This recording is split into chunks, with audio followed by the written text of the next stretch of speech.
am then, down on the Hove seafront.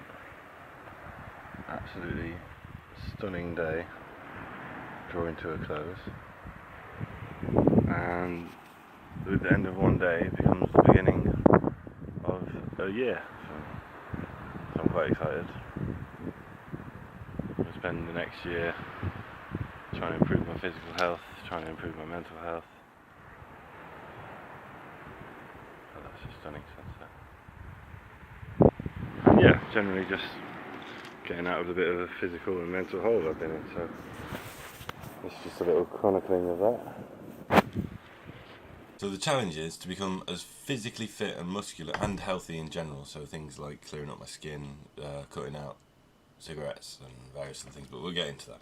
The basic tenet is to get as physically fit and muscular, so I'm going to try and put on a lot of muscle mass, especially in my upper body, because I'm very, very weak across my chest and my shoulders and stuff. And I've got 1 year to do it, 1 year to reach a maximum efficacy of body mass, basically. I'll also not be cutting this bad boy for that entire year. So I shaved it off the other day, and then today is the start of the challenge, and I shall be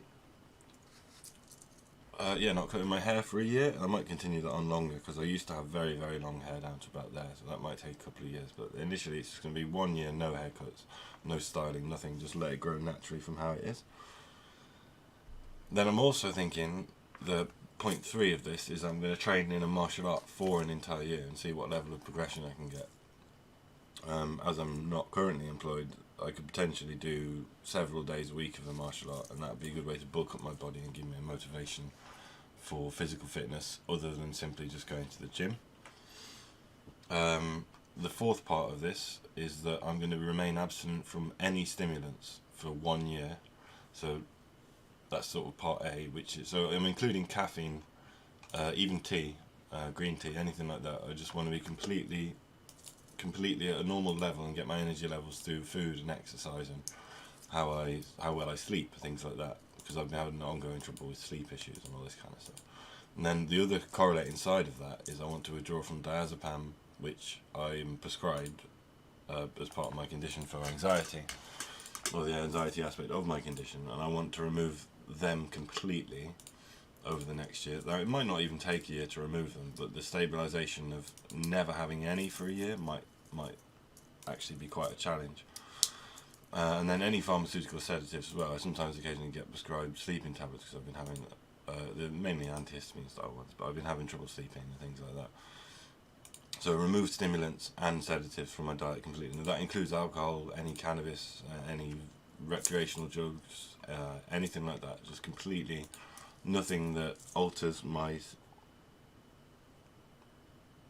energy levels, nothing that stimulates me or sedates, basically.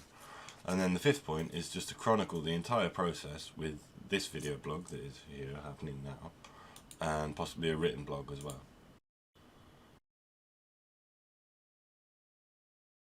So yeah, down the seafront again. It's an absolutely stunning evening, or it's beginning to be the evening. And I got thinking about what's the reason for this. I guess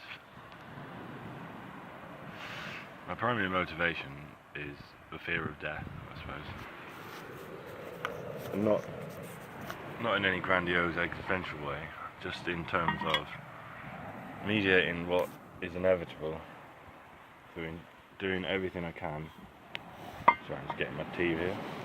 Doing everything I can to slow down the unnecessary process of pain.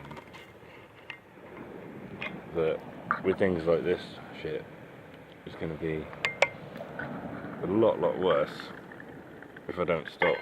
And it's potentially, as was rightly pointed out to me on one occasion, maybe that it's already too late to mediate those symptoms and to mitigate the pain of my future death. But at least if I'm in a physically healthy, mentally healthy position, with the mentally healthy, I'll be more robust to actually navigate the experience of going through that kind of process, and B, physically of course, the stronger my immune system is, the stronger my body is, the stronger my whole physical system is in altogether, the easier it's going to be to recover if there is anything like an incidence of cancer or emphysema or anything like that. And it's not just cigarettes that have been the issue, as I'm sure those of you who know me know. It's general sedentary lifestyle, general drug taking, drinking, all these kind of unhealthy behaviours that for a long time seemed necessary for my survival. And I don't say that lightly, I don't say that jovially, like it did. There's definitely, I've been prone to recreational use, but I can honestly say that in my head it seemed as though I needed a lot of these things to manage and to survive. Just looking out at you can make out all the wind turbines there. They're fucking cool. So for the week ahead then, just this first week, my plan is to cut these down. This is around my 10th today. I'll probably get to about 15 in total. And just to gradually get that down to a solid 10. Then for the next week, 7. Next week, 5. Whilst possibly either phasing in some sort of nicotine replacement, whether that be vaping or anything else. And then this lovely beverage I'm drinking is tea. I've only had 1 cup of coffee today. And again, for those of you who know me, having only 1 cup of coffee is quite a challenge. There's been the past year of things where I've gone through some much more severe challenges that I've kept deliberately personal, because those things aren't always easy to manage or talk about. So yeah, in general, the next week ahead of me then, for a bit of positive note at the end, I'm going to try and get my cigarettes down to, which 15 even for me is a half or a third of what I would normally smoke in a day. So I'm already progressing just from not having coffee. I'm not overstimulated and not needing to smoke all the time. Excuse me. And yeah, just completely stop coffee, get tea down to maybe 5 cups a day or 4 cups a day, and get the cigarettes down to as low as possible.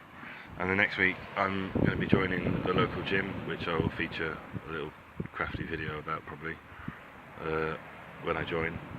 And then we're going to see from there. There's the possibility of martial arts, but I'm going to wait until I've got my general physical fitness up to a certain level before I start indulging in martial arts, because they are very intensive, they are very exhausting. We've got Saracen just here.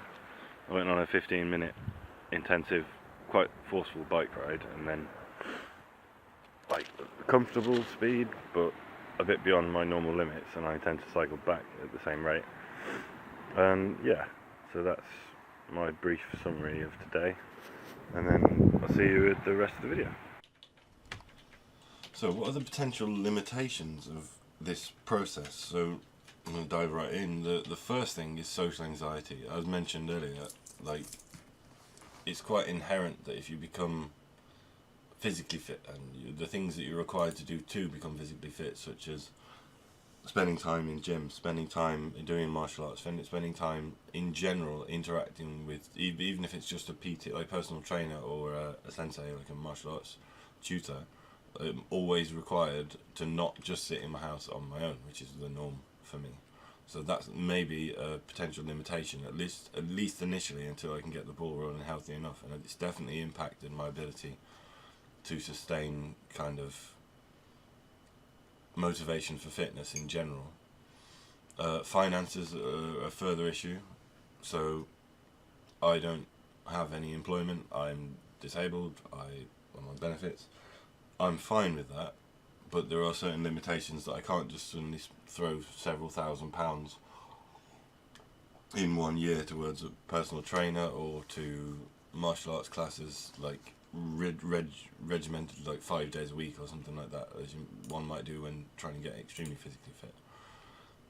The further symptom issues being the actual schizophrenia itself, so hallucinations, potential delusions, especially if I'm withdrawing from the medication, anxiety, apathy, depression, all these kind of things that may be a factor, which leads on to further withdrawal symptoms and potential psychotic relapse. That is a real risk for someone with my kind of condition, because when you chemically alter yourself with an antipsychotic, it draws everything down into a very thin bandwidth. And even if someone who didn't have psychosis was to become acclimatized to being on antipsychotics, when withdrawing from them, there would be potential for a psychotic episode. So it's something that needs to be monitored very carefully with doctors, professionally, respectfully, and gently. But unfortunately, the meds that I'm on apparently are very, very easy to withdraw from in comparison to many, many of the other atypical antipsychotics. Now, the next thing I've listed, and this is quite poignant, is boredom. So I'm prone, as I'm sure many people who may be watching this are, to boredom and frustration, and eating the same food, doing the same things, doing the same exercises, and just keeping a healthy rotation of activities in your life, and being able to sustain a regular healthy habit, which I can honestly find quite dull. Like, I quite live in the moment. I'm hoping there's going to be a certain element of more discipline will develop through doing physical exercise that will mean that I can be more dedicated to projects, be more consistent, be more regular, and mitigating boredom is a big part of that. And the last potential limitation that I've sort of flagged up is the lack of current appropriate social structure. So it ties into social anxiety to a certain extent. There is a limitation on what I can do, because I'm essentially a bit of a recluse, and I don't currently have any structures in my life that are revolved around exercise or fitness or well-being in general that are cemented heavily as part of my life. In the past, there's like even something as simple as you go out to the pub to drink with people. That's a part of my life that I need to remove. At least 99% would keep it incredibly rare, if not the aim is to stop doing it altogether.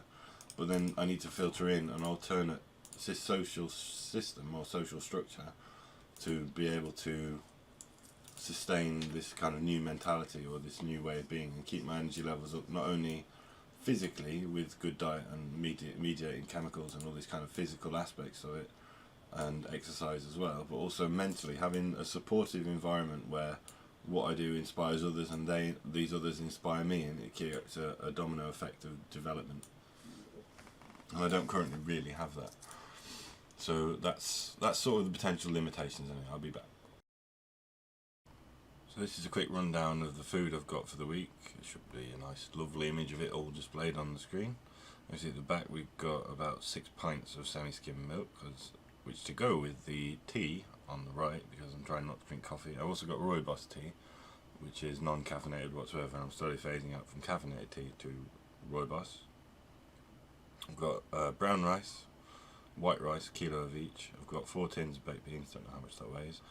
The weird object in the cellophane is a whole rabbit, and then I've got a packet of bacon, I've got some black pudding, I've got some fresh chicken, I've got some curly kale.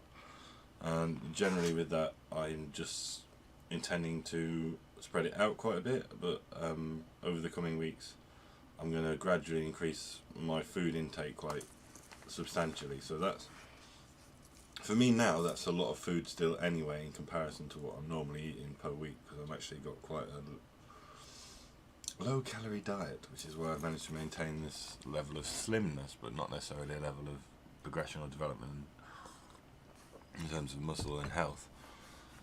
Yeah, so that's just a bit for that.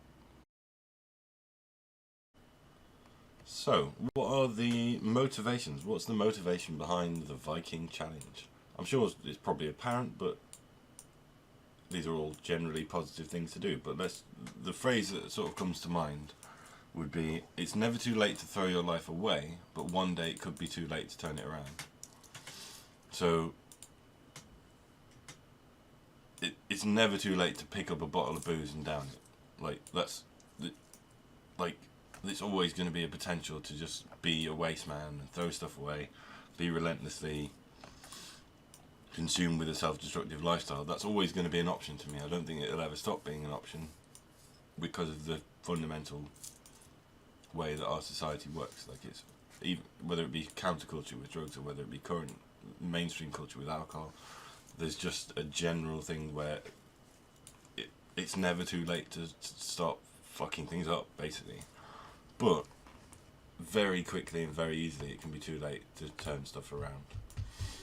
So I'm going to go a little bit more into that, but that's the basic phraseology that sums up what I'm talking about. So the first thing I listed is fatherhood and the desire to see my son grow up and inspiring him the motivation to excel and maximise his own potential. Nothing, I think, is more inspiring to a young boy to have a father figure that is A, emotionally available, but B, physically available, C, got energy levels to interact with him, D, profoundly works hard and makes sure that they can demonstrate some level of resilience, strength, and all these things that, male or female regardless, but these qualities of a kind of strength that are attributed as traditionally masculine, but I think, yeah, like I said, it's cross-gender. I don't think they're necessarily gender related, but it's more like, I think being a strong father isn't about being stern or being committed to running yourself into the ground for a job or something like that. It's about being there. Yeah, and if I carry on even the way I am now with cigarettes, for example, I'm probably not going to see him grow up into full adulthood because I smoke a hell of a lot and it's damaging me and it's already affects my breathing, and that's particularly uncomfortable to talk about. But in general, yeah, I want to be a positive influence. I want to be someone he looks up to, not because I'm his father, but because I'm someone who's genuinely kind of admirable in my behaviour, or at least exhibits qualities that demonstrate strength.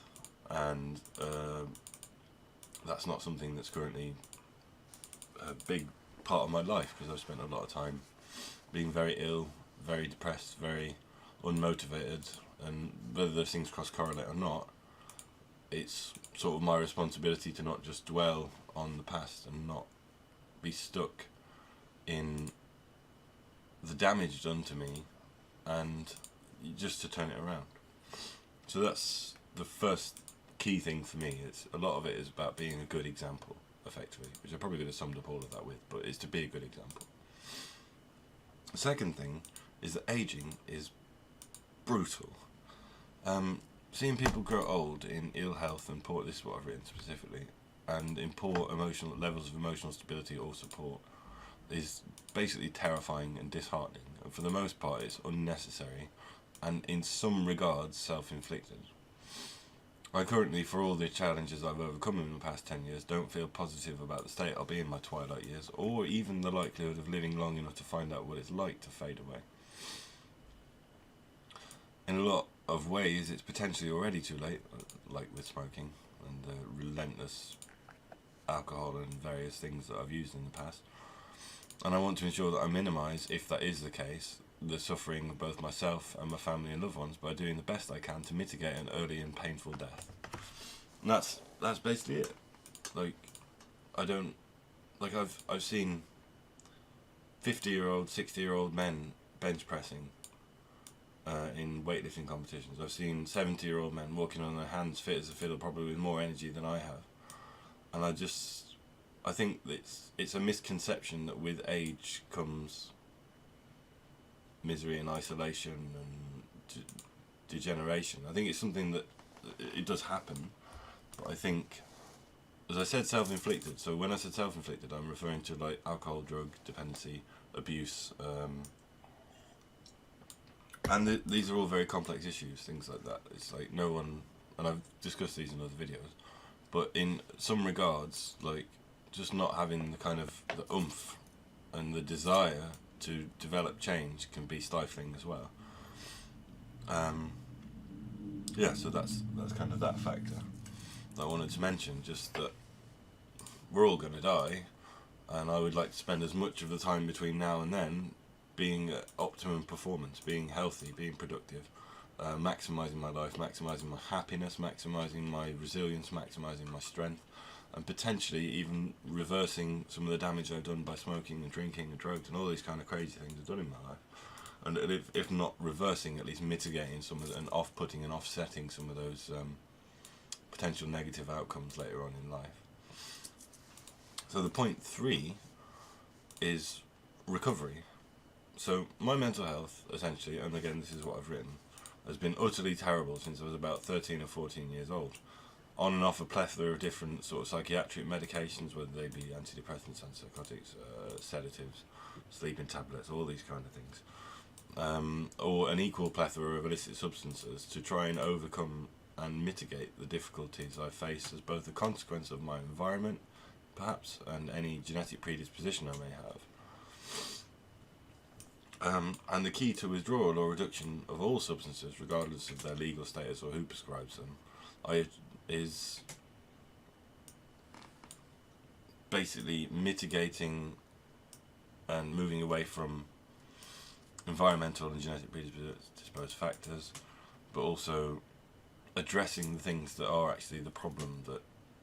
So, for example, with addiction, compulsive use of something is usually to cover a trauma, usually to cover or help manage, even if it's something, I've talked about this in other videos, but even something such as stress from work, like you want to drink at the weekend sometimes, and for example, that sort of thing. And I attribute a lot of the harm to my psyche and body purely to drugs of all kinds. Whether they've been ultimately beneficial or wisdom giving is regardless, because it's always inevitably been at the expense of my body or brain. And this, I do include in this medications that I've been prescribed since I was a teenager. So I don't doubt that I needed psychiatric medication. I still find it useful. I don't doubt that in a lot of ways that people might not find hard to relate to and others might not at all, find that recreational substances were enormously important in maintaining my sense of well-being, but physically it's done me no good. Any of these things, these chemical alterations, have ultimately led to damage. So, for example, my antipsychotics have really damaged my stomach, as did alcohol. Smoking has really damaged my lungs. Stimulants damage my brain and my heart, and so on and so forth. And it's just, I'm trying to get off all of these things so that I can be in a more kind of acceptance of sober sort of state, and that essentially finding out who I really am at the core of it without being reliant on chemicals to alter my mental state. So the last aspect of that is that body image, basically. Number 4. I've had body image issues, my whole life, and suffered with anorexia on and off since pretty much being a teenager. And I'm finally at a weight 13.51 stone, so about 86 kilograms, I think. I'll check that.